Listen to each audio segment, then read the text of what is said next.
स्थगित रहेंगे।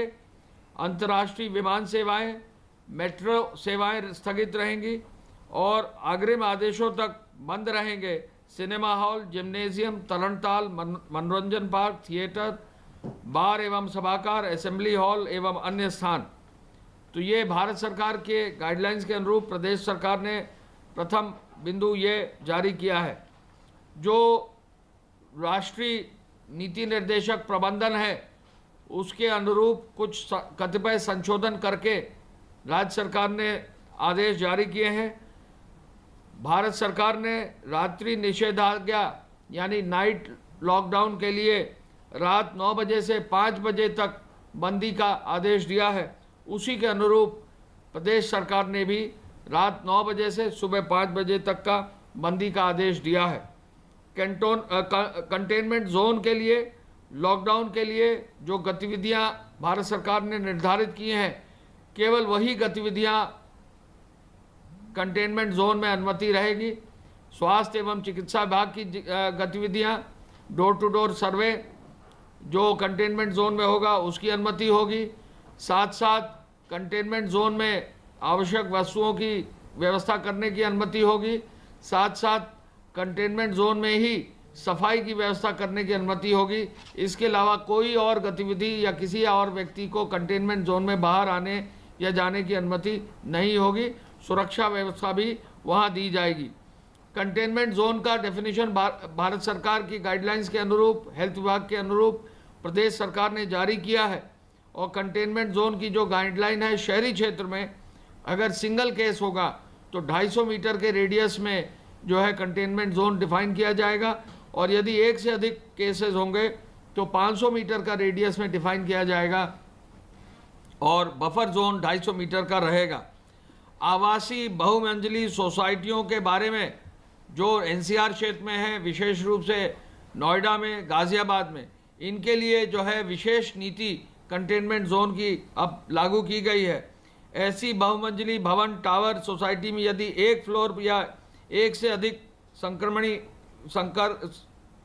संक्रमण अगर केस मिलता है तो ऐसे बहुमंजिले भवन को कंटेनमेंट जोन केवल उसी भवन को किया जाएगा जिसमें कि जो केस निकलता है वो आएगा।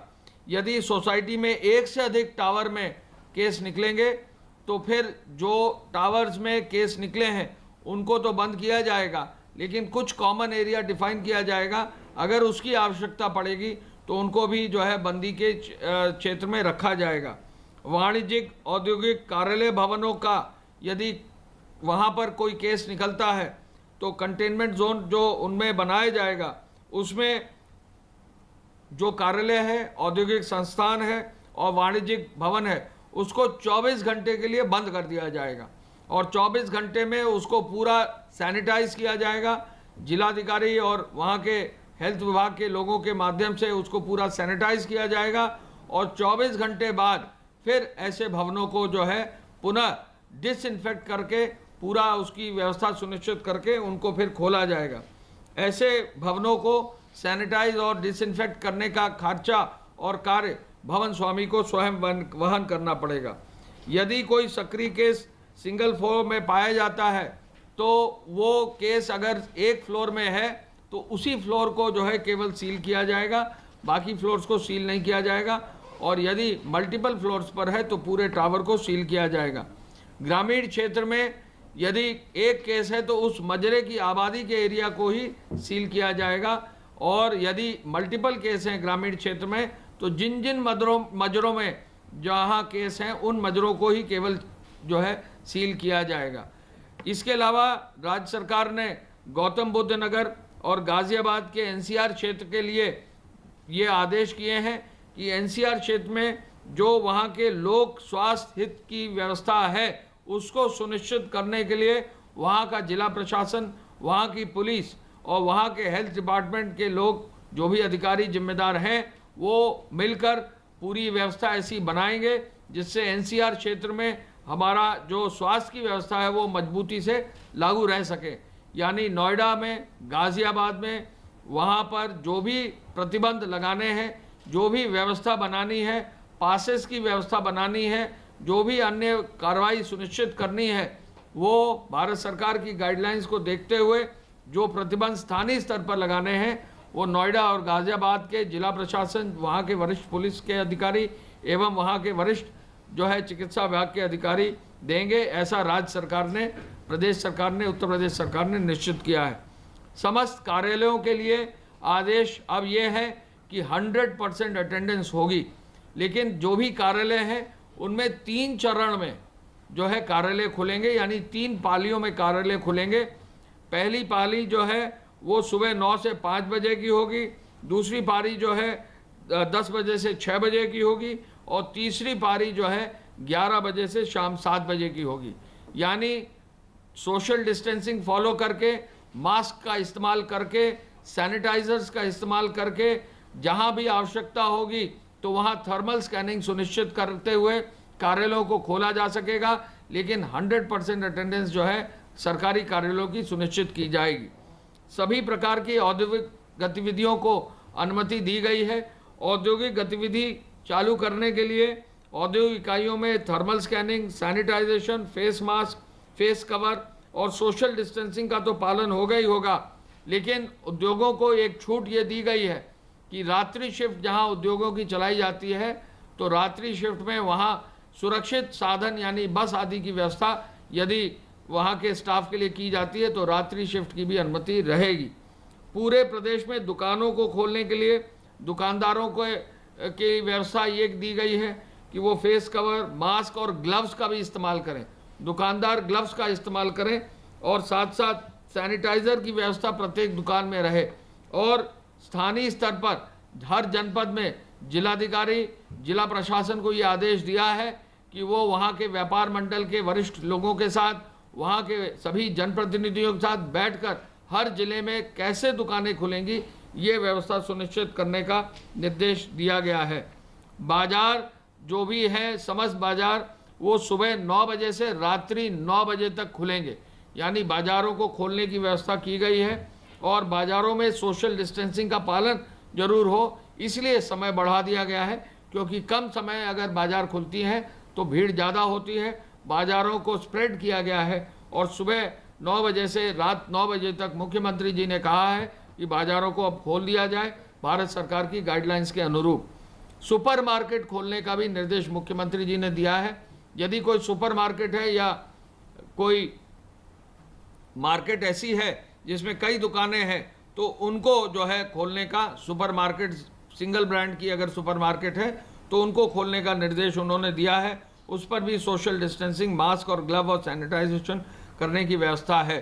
सब्जी मंडियों के लिए मुख्यमंत्री जी ने आदेश दिया है कि सब्जी मंडी जो थोक की मंडी है वो सुबह खुल जाएं और सब्जी मंडी दिन में सुबह जो रिटेल का काम है वो सुबह 6 से 9 बजे तक कर लें, लेकिन फल सब्जी मंडियों के लिए उन्होंने आदेश ये दिया है कि सुबह 8 बजे से रात 8 बजे तक यानी 12 घंटे तक पूरी फल सब्जी मंडी खुली है, जिससे कि सोशल डिस्टेंसिंग का पालन हो, किसी को कोई दिक्कत ना हो।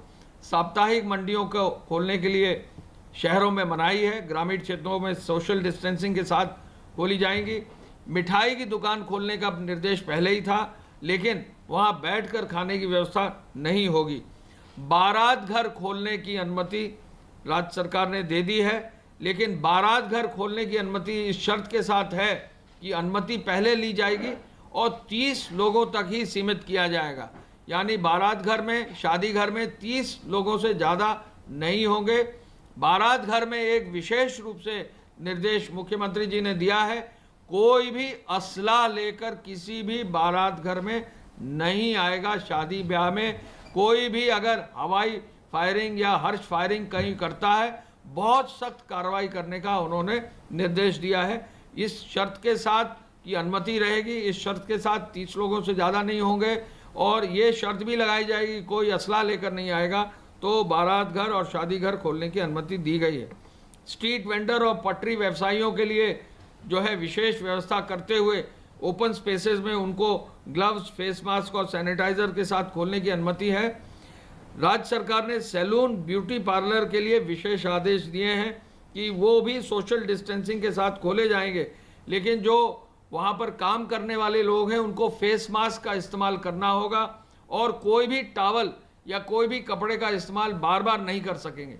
यदि कोई कपड़ा या टॉवल का इस्तेमाल करते हैं तो उसको वन टाइम ही इस्तेमाल कर सकते हैं, या तो वो डिस्पोजेबल सामान का इस्तेमाल करें, कोई भी चीज़ का रीयूज़ ना करें। सैलून और ब्यूटी पार्लर और बार्बर शॉप्स में ये विशेष निर्देश राज्य सरकार के हैं, जिससे कि संक्रमण से कहीं ना कहीं बचा जा सके। नर्सिंग होम और प्राइवेट अस्पतालों की इमरजेंसी की और ओपीडी की जो है छूट इस शर्त के साथ है कि प्रदेश सरकार में और जनपद स्तर पर जो स्वास्थ्य विभाग की अनुमति है उसके साथ वो चालू कर रखेंगे।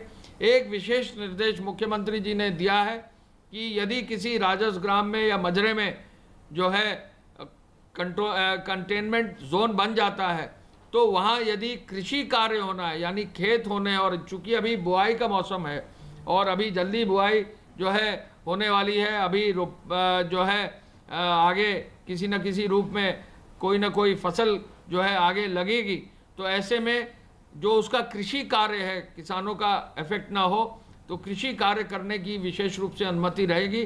ट्रैक्टर्स की विशेष रूप से यूज करने की अनुमति उस गांव में रहेगी जो कंटेनमेंट जोन में ही है, और वहां पर किसी भी रूप में सोशल डिस्टेंसिंग का जरूर पालन होगा। एक आदेश ये किया गया है कि प्रत्येक स्थिति में taxi cab, maxi cab, 3 wheeler, auto, e rickshaw सबकी अनुमति रहेगी, लेकिन जो निर्धारित सीट है उससे ज़्यादा एक भी आदमी ना बैठे। इसके साथ साथ फेस मास्क हो, फेस कवर हो, सोशल डिस्टेंसिंग के लिए जो है वहाँ पर हैंड सैनिटाइज़र का भी इस्तेमाल अगर कर सकते हैं तो वो किया जाए, और किसी भी रूप में पर्याप्त संख्या में जो है वहाँ पर ये व्यवस्था होनी चाहिए कि इन्फेक्शन किसी भी रूप में इस तरह के ट्रैवल से न फैले। 2 पहिया वाहन में 2 व्यक्ति तक चलने की अब छूट दे दी गई है, लेकिन जो भी व्यक्ति चलेंगे वो मास्क पहनेंगे, जो भी व्यक्ति चलेंगे वो हेलमेट जरूर पहनेंगे। रोडवेज बसेस को प्रदेश में चलाने की अनुमति अब दे दी गई है। प्रदेश के अंदर रोडवेज बस अपनी निर्धारित सीट क्षमता के अनुरूप चलाने की अनुमति दे दी गई है। कोई भी रोडवेज बस अब, जैसा कि रोडवेज विभाग चाहेगा, यूपीएसआरटीसी उत्तर प्रदेश राज्य परिवहन निगम अपने रोडवेज की बसों को संचालित करेगा, जिससे प्रदेश में लोगों के आवागमन में कोई दिक्कत न हो।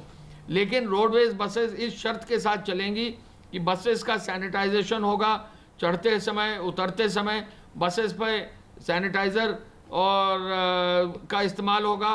फेस मास्क हर यात्री जो है पहनेगा, हर यात्री जो है जब चढ़ेगा तो उसका सैनिटाइजेशन होगा। बस स्टेशन पर थर्मल स्क्रीनिंग भी होगी। जो भी चालक परिचालक होंगे वो फेस मास्क और फेस कवर तो यूज़ करेंगे, ग्लव्स भी यूज़ करेंगे। ये आदेश यूपीएसआरटीसी को दिया गया है।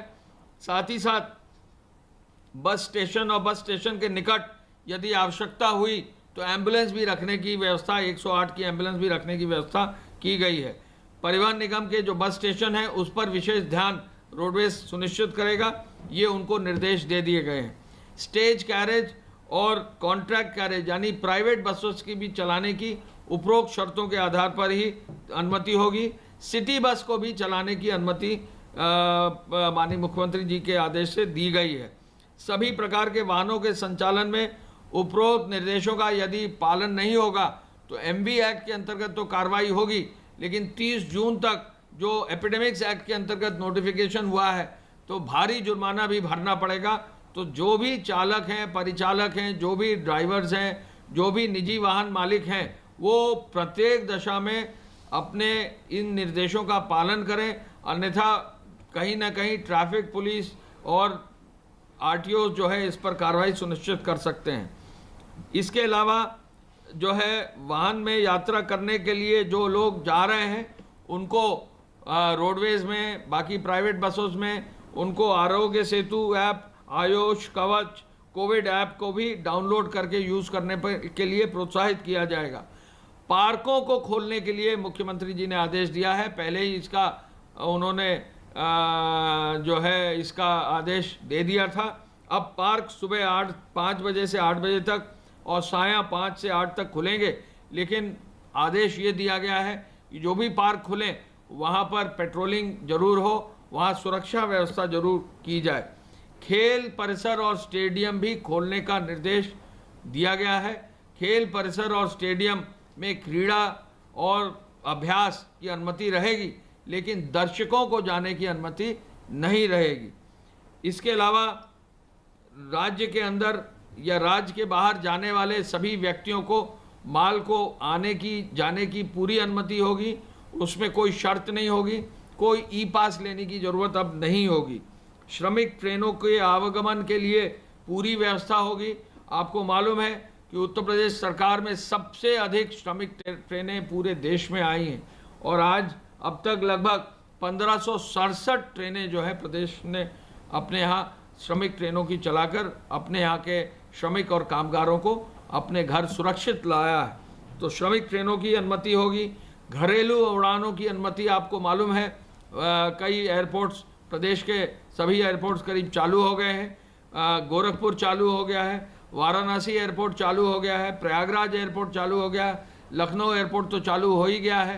तो ऐसे में काफ़ी मात्रा में, काफ़ी संख्या में अब घरेलू उड़ान के माध्यम से भी लोग आवाजाही कर रहे हैं और घरेलू उड़ान से जो लोग आ रहे हैं उनके लिए स्वास्थ्य विभाग ने अलग सा प्रोटोकॉल जारी किया है। खाली ट्रक और भरे ट्रकों का भी आवागमन जारी है और प्रदेश से जो नेबरिंग कंट्रीज़ हैं यानी नेपाल आदि से भी ट्रक का और माल वाहन का जो आने जाने की व्यवस्था है उसको भी लागू किया जाएगा। पुनः भारत सरकार के गाइडलाइंस के अनुरूप 65 साल से ऊपर के लोग, गर्भवती महिलाएं, जो भी बीमार हैं या जिनको कोई दिक्कत है उनको, और 10 साल से कम के बच्चों को ये हिदायत है कि वो घर से बाहर ना निकलें। आरोग्य सेतु ऐप और आयुष कवच कोविड ऐप का भी लोग जो है अधिक से अधिक पालन सुनिश्चित करें।